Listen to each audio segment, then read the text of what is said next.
વિક્રમ ઠાકોર મુદ્દે પ્રવક્તા મંત્રી ઋષિકેશ પટેલનું નિવેદન સામે આવ્યું છે। તેઓએ જણાવ્યું કે વિક્રમ ઠાકોર બજેટ સત્રમાં આવે તેવી વિનંતી છે। હજુ 2 દિવસ ગૃહની કાર્યવાહી ચાલશે, તેઓ ગૃહની કાર્યવાહી નિહાળે તેવી વિનંતી ઋષિકેશ પટેલે કરી છે।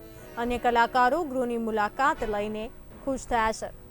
વિક્રમ ઠાકોર બધા વિવાદ ભૂલીને ગૃહની મુલાકાત લે, ઋષિકેશ પટેલે જણાવ્યું છે।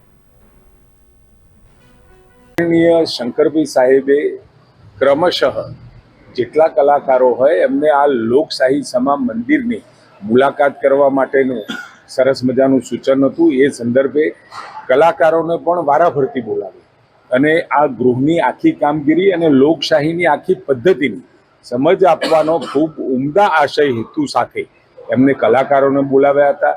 એમાં પણ દરેક કલાકારોને મેસેજ દ્વારા, ટેલિફોનિક દ્વારા એ જાણ કરવામાં આવી હતી।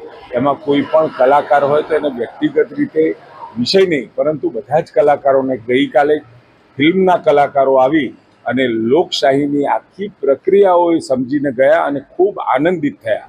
મારી વિનંતી છે વિક્રમભાઈને પણ કે આ પ્રકારનો વિષય, આ લોકશાહીની પદ્ધતિમાં આખી જે પ્રક્રિયા છે, રાજ્ય ચલાવવાની, વહીવટ ચલાવવાની જે પ્રક્રિયા છે, અને આ બજેટ સત્ર અતિ મહત્વનું સત્ર, અને એ સત્રમાં જો એમને હાજરી આપી હોત નાના મોટા વિવાદ સિવાય, તો મને ખૂબ આનંદ થાત। ને હજુ પણ કાલનો દિવસ છે, મારી એમને વિનંતી છે, આવો આપ અધ્યક્ષશ્રીને મળી અને પ્રેક્ષક દીર્ઘામાં બેસી આખી કાર્યવાહી છેલ્લા દિવસની પણ જોશે તો મને આનંદ થશે।